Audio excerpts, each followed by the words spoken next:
My husband planned our dream wedding for 6 months, then didn't show up, so I married someone else. The invitation design took Daniel 3 weeks to finalize because he wanted the calligraphy to match the vintage aesthetic of the venue we'd chosen. He brought home 7 different paper samples and laid them across our kitchen table under the lamp, tilting each one to catch the light at different angles. I watched him study the textures with the kind of focus most people reserve for career decisions or medical diagnoses, and I remember thinking how lucky I was to have someone who cared this much about getting everything perfect. He chose the cream-colored cotton paper with subtle flecks of gold, and when the proofs came back, he frowned at a barely visible alignment issue that I couldn't even see until he pointed it out with his finger. The printer fixed it, and Daniel smiled with genuine relief, like we'd just avoided some kind of disaster. Looking back, I should have recognized that obsession with control as a warning sign, but at the time, it just seemed like love. Daniel proposed on the anniversary of our first date at the same restaurant where we'd met 3 years earlier. He'd reserved the entire back room and filled it with photographs from our relationship displayed on easels like an art gallery. There were pictures of us hiking in Colorado, cooking dinner in our apartment, visiting his parents in Vermont, attending my sister's graduation. He got down on one knee in front of a timeline of our love story, and when I said yes, a violinist appeared from behind a curtain to play our song. The ring was my grandmother's diamond that he'd somehow convinced my mother to give him without me knowing. He'd thought of everything, planned every detail, orchestrated every moment to create something magical. My friends said they'd never seen a more romantic proposal, and I agreed completely. I spent the drive home with my hand on his leg, watching the ring catch streetlight through the car window, feeling like the luckiest woman alive. He kissed my forehead at every red light and told me he couldn't wait to spend forever with me. The wedding planning started the next day when Daniel presented me with a 3-ring binder he'd already assembled. Inside were dividers labeled with categories: venue, catering, flowers, music, photography, invitations, guest list, timeline. He'd printed out comparison spreadsheets for vendors with ratings, pricing tiers, and availability calendars.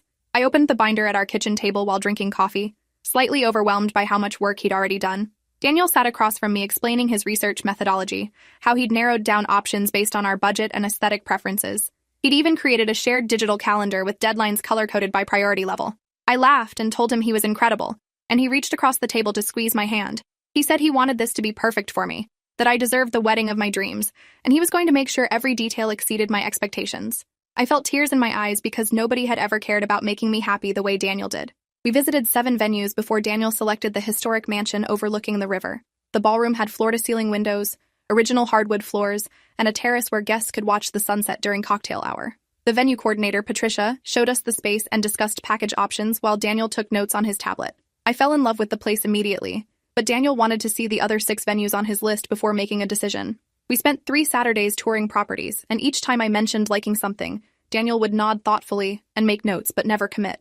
When we finally circled back to the Riverside Mansion, he agreed it was the best choice and put down the deposit that same afternoon. Patricia seemed impressed by his organizational skills and said most grooms weren't this involved in the planning process. Daniel told her he wasn't most grooms, and he had very specific ideas about how he wanted our day to unfold. On the drive home, I thanked him for being so invested, and he said planning this wedding was his way of showing me how much I meant to him. The guest list became our first real disagreement about the wedding. I wanted to invite my college roommate Stephanie and her husband, but Daniel said we'd agreed on keeping the wedding intimate at 80 guests maximum.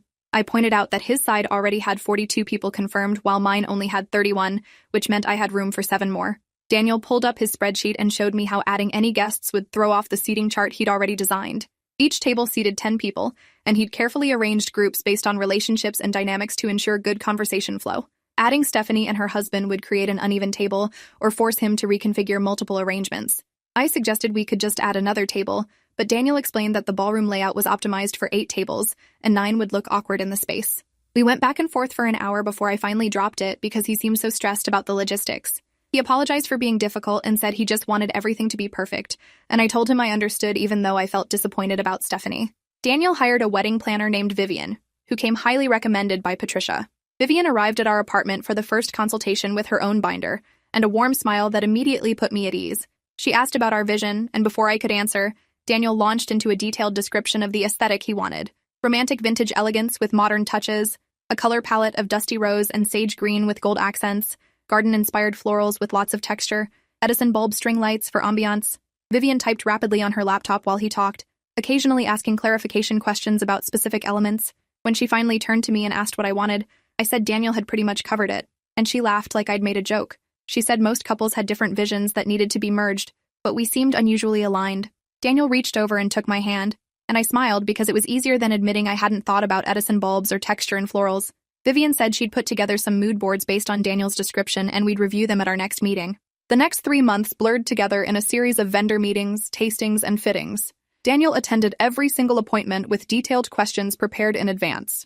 At the cake tasting, he asked the baker about structural integrity of different tier configurations and whether buttercream would hold up better than fondant in warm weather. At the florist, he brought photographs of specific flower varieties he wanted included in my bouquet and discussed the symbolic meaning of each one. At the photographer's studio, he requested to see full wedding galleries, not just highlight reels, because he wanted to assess consistency across an entire event. Every vendor seemed slightly taken aback by his level of involvement, but they all took him seriously because he clearly knew what he was talking about. I mostly nodded along and agreed with his choices because he'd done so much research that arguing seemed pointless. My mother asked during one of our phone calls if I was actually getting any input into my own wedding, and I told her Daniel was just excited and I trusted his taste completely. My dress shopping happened on a Saturday with my mother, my sister Claire, and my best friend Morgan. We'd made appointments at 3 boutiques, and I was excited to finally focus on something that was just mine. The first store had dozens of beautiful options, and I tried on 6 different styles while my entourage sat on the viewing platform offering opinions. I found a fitted lace gown with an open back that made me feel beautiful, and when I stepped out of the dressing room, Claire actually gasped. My mother started crying, and Morgan said it was the one. But when I sent a photo to Daniel, he responded that he wasn't sure about the open back because it didn't fit the vintage romantic aesthetic we'd discussed. He said we should keep looking. I tried on 8 more dresses at the other boutiques, but none of them felt as right as the first one. When I mentioned this to Daniel that evening, he pulled up the venue photos and showed me how the open back style would clash with the classic architecture. He said he wanted people to focus on my face, not my exposed skin, and didn't I want to look timeless in our photos? I agreed to keep searching, even though something felt wrong about letting him veto my dress choice. The second dress shopping trip happened 3 weeks later, this time with Daniel coming along despite my protests that it was bad luck for the groom to see the dress. He said that was superstitious nonsense, and he wanted to make sure I found something that would photograph well and complement the overall aesthetic. The consultant at the boutique seemed confused when Daniel started explaining what he was looking for before I even tried anything on. He described a vintage-inspired silhouette with long sleeves, a modest neckline, and a chapel train. The consultant pulled several options, and I tried them on while Daniel sat in the viewing area evaluating each one. When I came out in a beautiful A-line gown with delicate sleeves and pearl detailing, he smiled wider than I'd seen in weeks. He stood up and walked around me in a circle, examining the dress from every angle. He said it was perfect. Absolutely perfect. Exactly what he'd envisioned for me. The consultant asked what I thought, and I looked at myself in the mirror, seeing a dress that was pretty, but didn't make me feel anything. I said it was nice, and Daniel corrected me that it was more than nice. It was the one. My mother wasn't there to offer her opinion, and I found myself nodding agreement because Daniel seemed so happy. The wedding website went live 4 months before the ceremony, and Daniel had built it himself using a design template he'd customized. The homepage featured our engagement photos with a countdown timer and tabs for schedule, accommodations, registry, and RSVP. He'd written the Our Story section in a romantic narrative style that made our relationship sound like a fairy tale. Reading it, I barely recognized some of the anecdotes he'd included because he'd embellished details or remembered things differently than I did. There was a story about how I'd supposedly chased after him at the restaurant on our first date because I didn't want him to leave without my number, which wasn't accurate because he'd actually asked for my number before the check came. When I mentioned the discrepancy, Daniel said he'd taken creative license to make the story more romantic, and it didn't really matter what the exact sequence was. He asked me to proofread the entire site for typos, and I did, but I didn't push back on the narrative inaccuracies because they seemed harmless enough. Morgan called me after seeing the website and said Daniel had really outdone himself, then asked quietly if I was okay.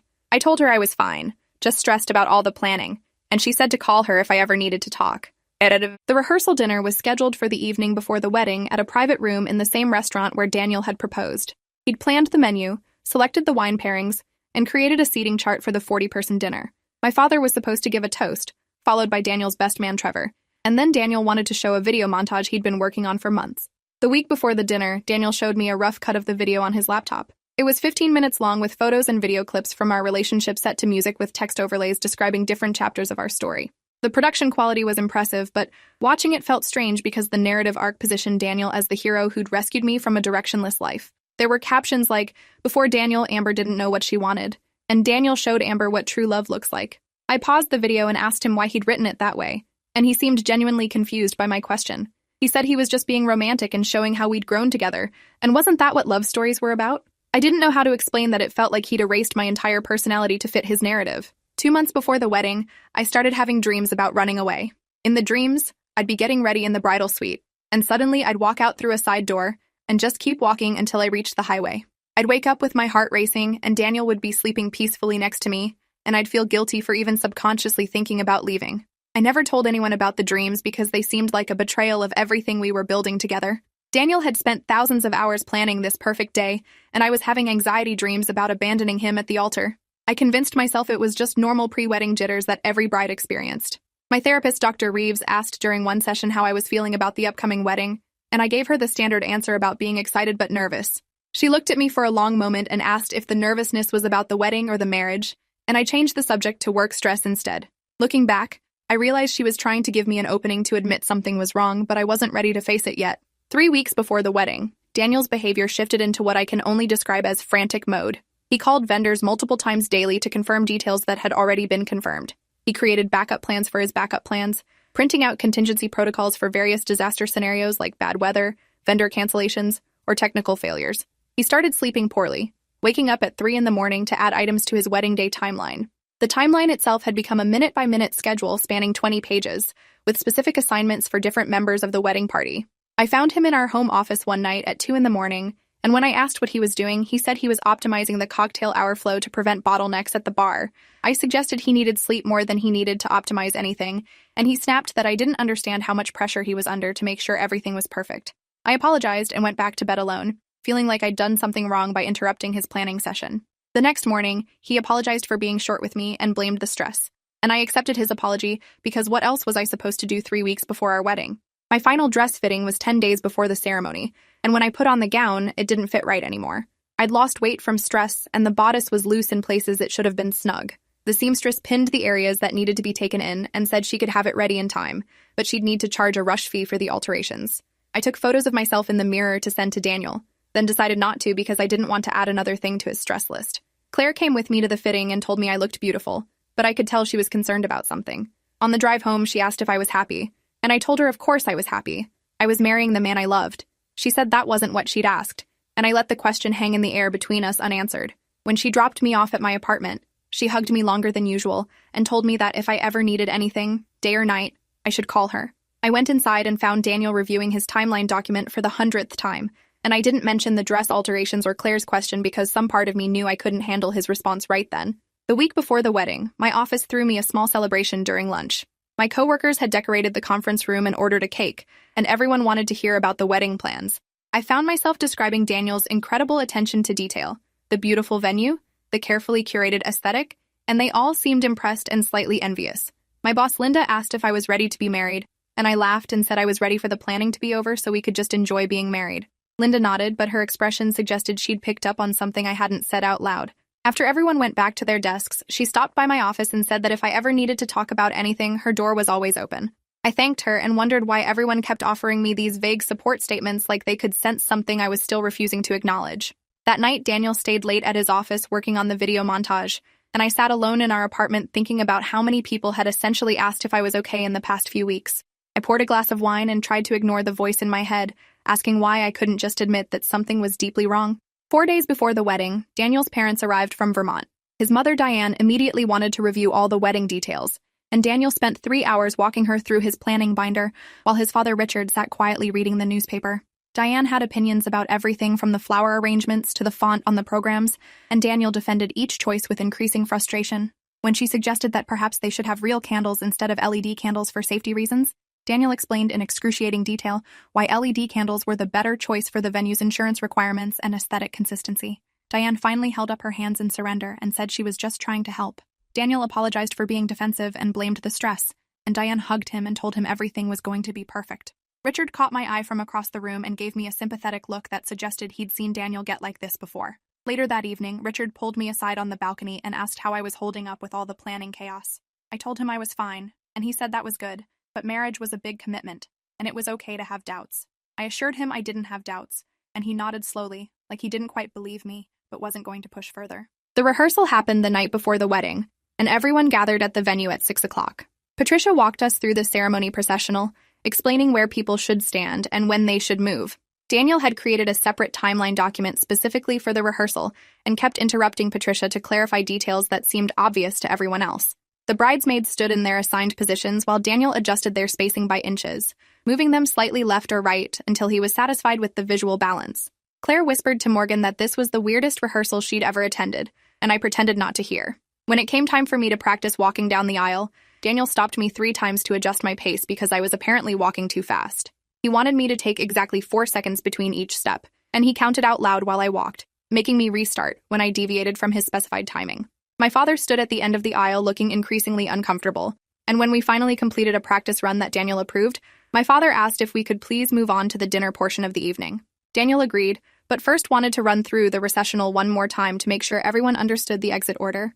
The rehearsal dinner started an hour late because Daniel's rehearsal had run over schedule. The restaurant staff looked annoyed but professional as they served the first course while Daniel stood up to welcome everyone. He thanked people for coming and talked about how much this wedding meant to him, how he'd poured his heart into planning every detail because he wanted to create something unforgettable. He talked for 15 minutes about his planning process, the decisions he'd made, the vision he'd developed. He barely mentioned me except to say that he was doing all of this for me because I deserved the perfect day. My father gave his toast next, and it was warm and funny and included stories about my childhood that made everyone laugh. Trevor's best man toast was full of anecdotes about Daniel's obsessive personality and how he'd apparently been planning his wedding since college, long before he'd met me. Everyone laughed, but I felt a chill run through me because the stories made Daniel sound controlling and rigid. Then Daniel started the video montage, and I watched 15 minutes of our relationship reduced to a narrative where I'd been a supporting character in Daniel's love story. When the video ended, everyone applauded, but I excused myself to go to the bathroom and ended up sitting on the closed toilet lid trying to breathe normally. Morgan found me in the bathroom 10 minutes later and knocked on the stall door. I let her in, and she immediately asked what was wrong, and I told her I couldn't do this. The words came out before I could stop them, and once I started talking, I couldn't stop. I told her about the dress he'd vetoed, the guest list arguments, the minute-by-minute timeline, the video that made me feel erased, the constant feeling that this wedding was about Daniel's vision rather than our partnership. Morgan listened without interrupting, and when I finally stopped talking, she said she'd been worried about me for months, but didn't know how to bring it up. She said that, from an outside perspective, Daniel seemed more interested in executing his perfect wedding than in marrying me specifically. I started crying, and Morgan hugged me while I soaked her dress with tears. She asked what I wanted to do, and I said I didn't know because the wedding was tomorrow and everyone was already here, and Daniel had spent 6 months planning everything. Morgan said that was all true, but none of it mattered if I didn't actually want to marry him. She asked me directly, did I want to marry Daniel? I opened my mouth to say yes automatically, and nothing came out because I'd finally hit the truth I'd been avoiding for months.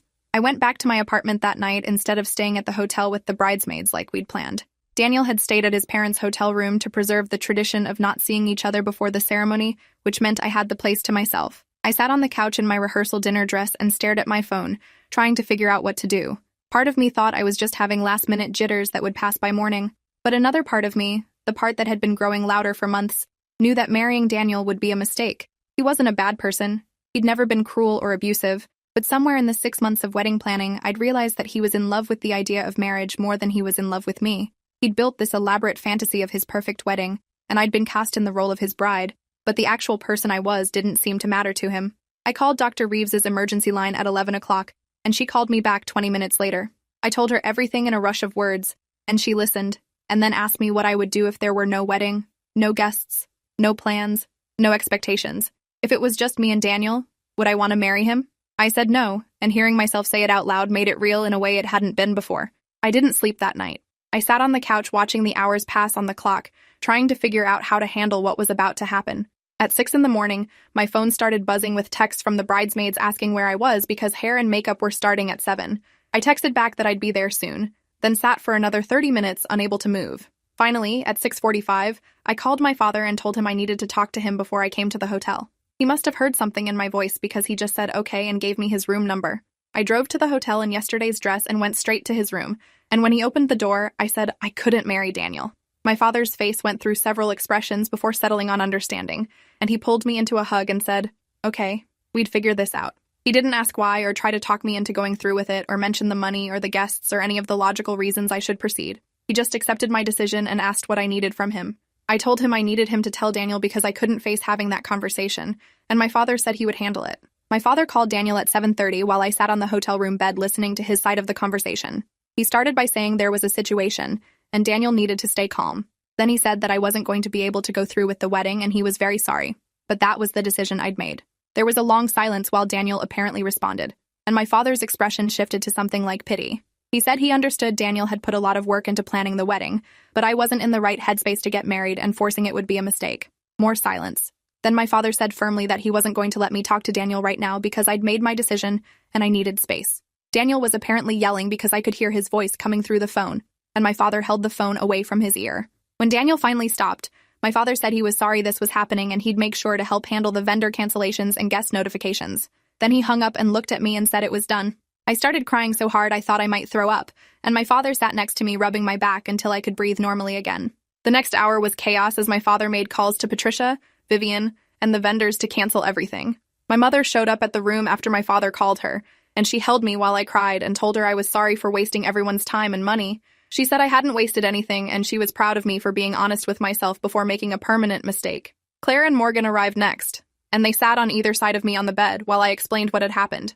They both said they'd suspected something was wrong and they were relieved I'd called it off. Morgan said she'd go down to the lobby and start telling guests that the wedding was canceled so people didn't show up at the venue unnecessarily. My mother said she'd handle calling Daniel's parents to explain the situation. My father continued working through the vendor list, and I heard him leaving voicemails explaining that the wedding was canceled due to unforeseen circumstances and requesting information about refund policies. Everyone moved with purpose while I sat frozen in the center of the chaos I'd created, unable to do anything except try to process the fact that I'd just called off my wedding 5 hours before it was supposed to start.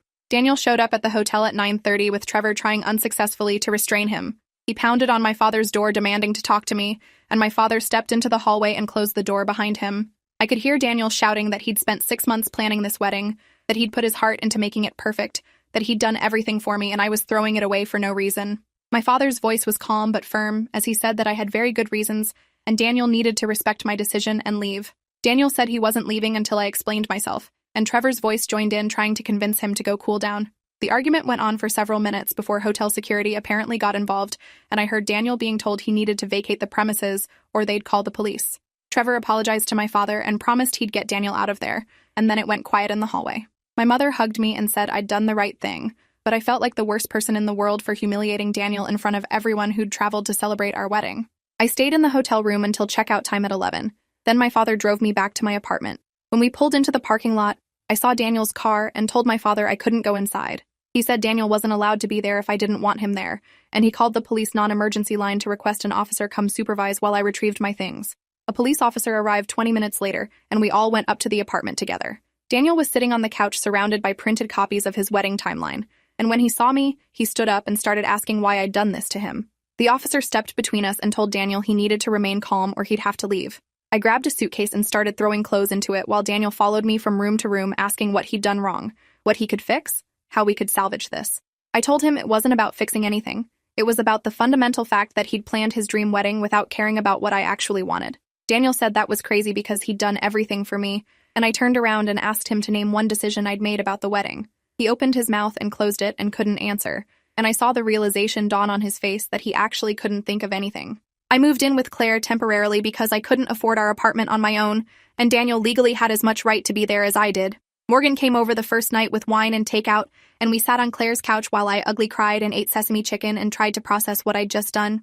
My phone was blowing up with messages from people asking what had happened, and I turned it off because I couldn't handle explaining the situation over and over. Morgan said people would understand eventually, and if they didn't, they weren't people I needed in my life anyway. Claire said I could stay as long as I needed, and she was proud of me for choosing myself. But I didn't feel proud. I felt guilty and ashamed and terrified that I'd made a huge mistake by walking away from someone who loved me enough to plan the perfect wedding. Dr. Reeves called that evening to check on me, and I told her I felt like I'd destroyed everything. She said sometimes we have to destroy something that looks perfect on the surface to build something real underneath, and that truth was more valuable than perfection. Her words helped, but they didn't take away the crushing weight of knowing I'd hurt someone who'd spent half a year trying to make me happy. The texts from Daniel started the next day and didn't stop for weeks. At first, they were apologetic and desperate, saying he understood he'd been controlling and he could change if I gave him another chance. Then they shifted to angry, accusing me of leading him on and wasting his time and humiliating him in front of everyone he knew. Then they became nostalgic, sharing memories of good times we'd had together and asking how I could throw away 3 years over wedding planning disagreements. I didn't respond to any of them because my therapist advised me not to engage, but I read every single one and felt guilty each time.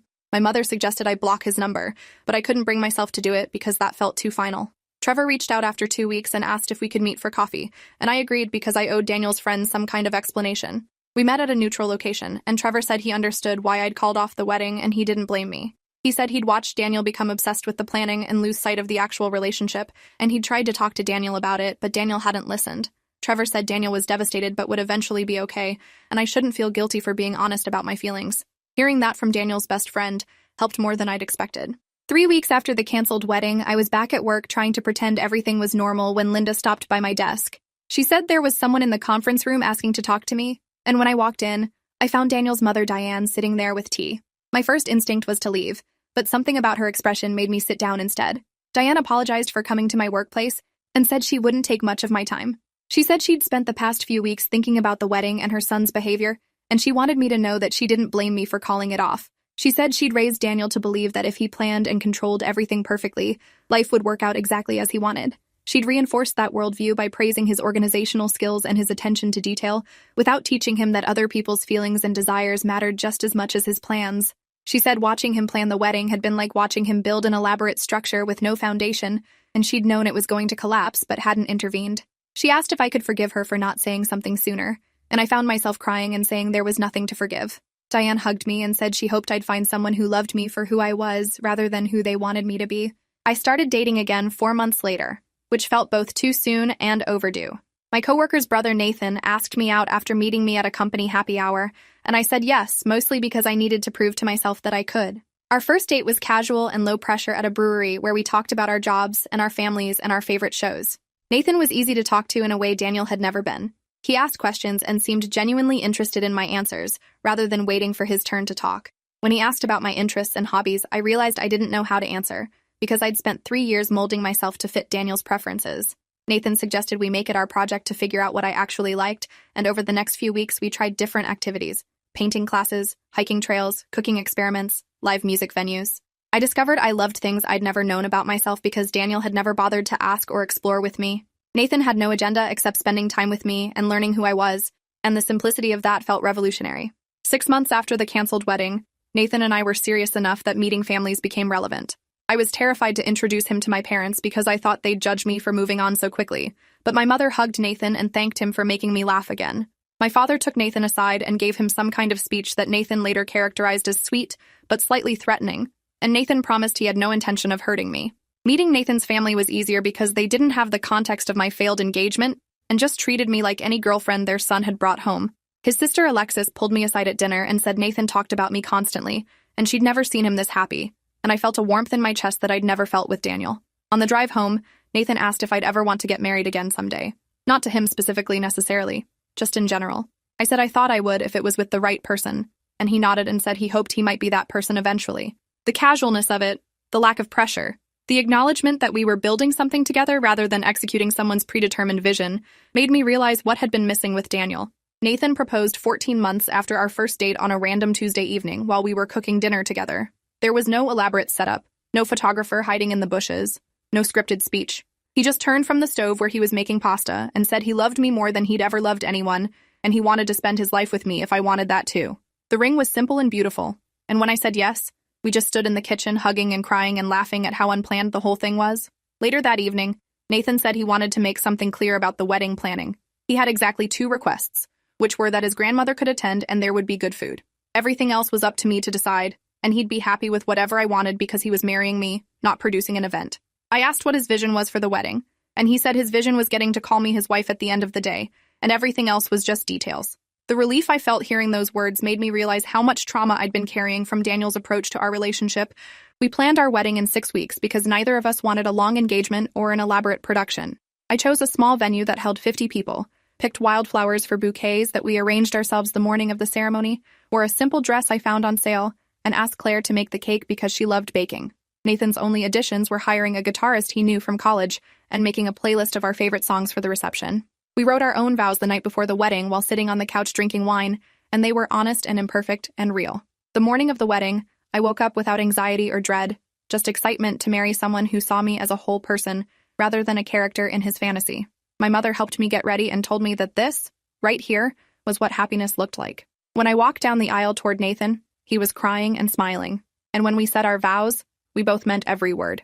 The reception was chaotic and imperfect, with a cake that leaned slightly to one side and a sound system that cut out twice. And none of it mattered because we were surrounded by people we loved who were celebrating us, not some carefully curated aesthetic. Claire stood up during the toasts and told a story about the morning I'd called off my first wedding, how she'd been terrified for me but also proud of me for choosing truth over comfort. She said that watching me with Nathan had taught her what real partnership looked like, and she was grateful I'd found someone who loved me without trying to control me. Morgan's toast was about how she'd watched me disappear into Daniel's vision for my life and then slowly come back to myself with Nathan. She said that loving someone meant wanting them to be fully themselves, not a carefully edited version that fit your preferences. My father's toast was short and emotional, saying he'd always known I deserved better than someone who treated love like a project to be managed. And Nathan's toast to me was simply that he felt like the luckiest person alive to have found someone brave enough to start over when something wasn't right. We danced until our feet hurt, and ate cake with our hands, and laughed until our faces hurt, and it was perfect precisely because it wasn't perfect at all. 2 years later, Daniel sent me a message through LinkedIn because I'd blocked him everywhere else. He said he'd been in therapy working on his control issues, and he wanted to apologize for how he'd treated me during our relationship. He said he'd viewed our wedding as a reflection of himself rather than a celebration of us, and he understood why I'd walked away. He said he hoped I was happy and that he'd learned from his mistakes with me. I showed the message to Nathan, and he asked if I wanted to respond. I thought about it for a while and decided that some chapters need to close completely without a final conversation. Daniel's apology was for him, not for me, and I didn't owe him closure or forgiveness or acknowledgement. I was happy with Nathan in a way that had nothing to do with Daniel or the wedding I'd walked away from. Sometimes the best response is moving forward without looking back, building a life that's real instead of perfect, choosing partnership over perfection. I closed the LinkedIn message without responding and went to find Nathan, who was outside gardening and humming off-key to himself. He looked up when he heard me and smiled, and I thought about how grateful I was that I'd been brave enough to walk away from the wrong person so I could find the right one. The wedding I didn't have mattered less than the marriage I did, and that was the only truth that counted. Thanks for watching till the end. Make sure to subscribe and like to not miss the next story.